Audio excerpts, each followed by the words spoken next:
Teachers sometimes say to me, Mr. A, do we use the syllabus or do we use Bilum Books? My answer is always, you use both. And it's important to know that on every page in our teacher guide, at the foot of every page, there is a cross-reference to the department's teacher guide, so that you can work in conjunction with the department syllabus. The themes that we use every week are the department's themes, because we want you to use Bilum Books to help you teach the syllabus. This is also true in the student books. Remember what Egra said about the need for graded readers to give students the opportunity to practice their developing skills in reading. Graded readers and skills to develop their reading ability, comprehension, phonics, common words, and writing. So we have come up with student books, and there are 2 student books for each year level. Student book A covers terms 1 and 2. Student book B covers terms 3 and 4. So as a teacher, in terms 1 and 2, you need your student book and you need your teacher guide. In terms 3 and 4, your awesome student book A, and then you've got student book B for terms 3 and 4 and your teacher guide, which covers terms 1, 2, 3 and 4. Now, what do we mean by suitable texts for young readers? The important thing to remember is that reading is getting meaning from print. Whatever we are asking children to read, we must make sure that they understand it. Now, as adults, we can read a book with no pictures, because our ability to read enables us to create pictures in our head. But young children don't have developed reading skills. They're beginning. So when you start to teach reading to a child, do you begin with the text? No. You begin with the pictures. You spend time discussing the pictures. What do you think is happening in the first picture? Who is this? Where do you think she is? Who is this at the window? Is it early or is it late? How do you know? Oh, the sun is coming up. It must be morning. Yeah, she's getting out of bed. Yes. What do you say in the morning to your mum? Oh, good morning. Let's read the text. Good morning. We look at the next picture. Where is she now? She's on her way. She's got a bag. Where do you think she's going? It's a little bit later. Look, the sun is a bit higher. Let's look here. Where is she now? She's at school. Yes. Do you walk to school every day? Do you say good morning to your mum? Do you say good morning to your friends? Good morning to your teacher? The language that we're using is very repetitive. Good morning. Good morning. Good morning. Good morning. And we develop that into good afternoon and good night. And this is showing a world that every P&G child can identify with. Going to school every morning. And the theme is meeting and greeting. Why?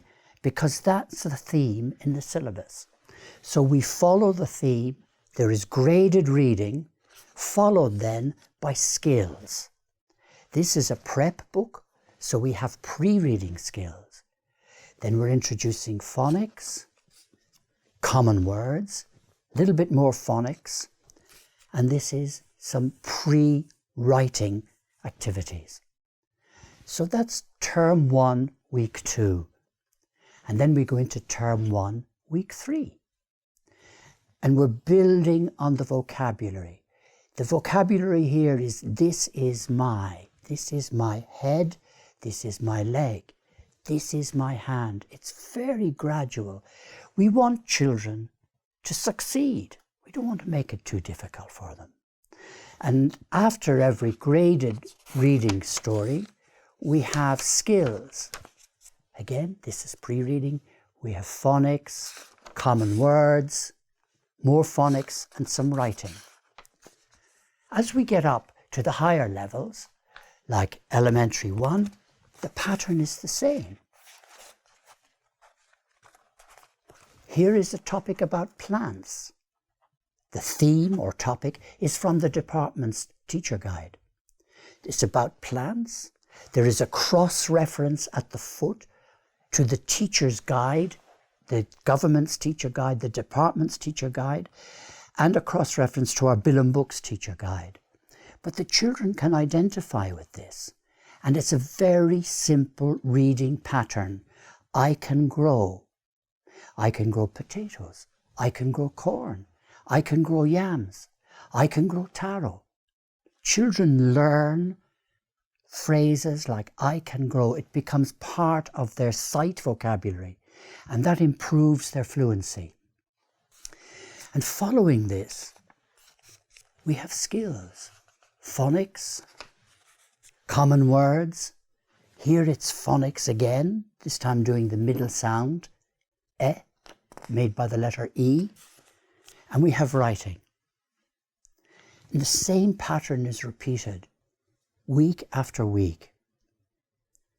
Always making sure that children understand what they are reading and have an opportunity to practice the skills of phonics and common words and writing that they need to develop as strong readers.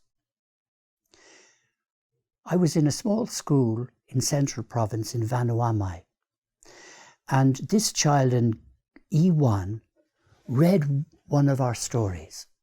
And I can remember he said, he's reading, and he's pointing with his finger, and he's reading, "We eat the plants from our garden."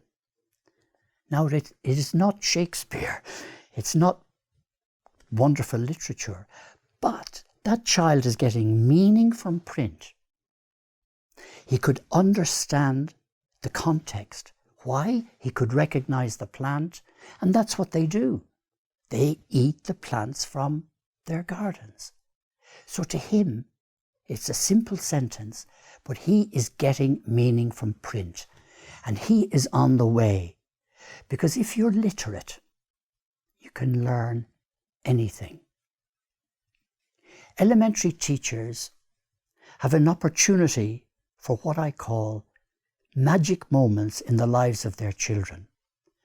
And when their children, for the first time, get meaning from print, can read something and understand it, that is a magic moment. And it's a magic moment for that child and for that child's family and community. If we are literate, we will grow up to be much better fathers, mothers, uncles, aunties, teachers, leaders. How will our nation develop unless we have a literate nation? Our dream is to see PNG develop as a strong, independent, proud, and literate country. And you, as an elementary teacher, can do so much to make sure that comes about.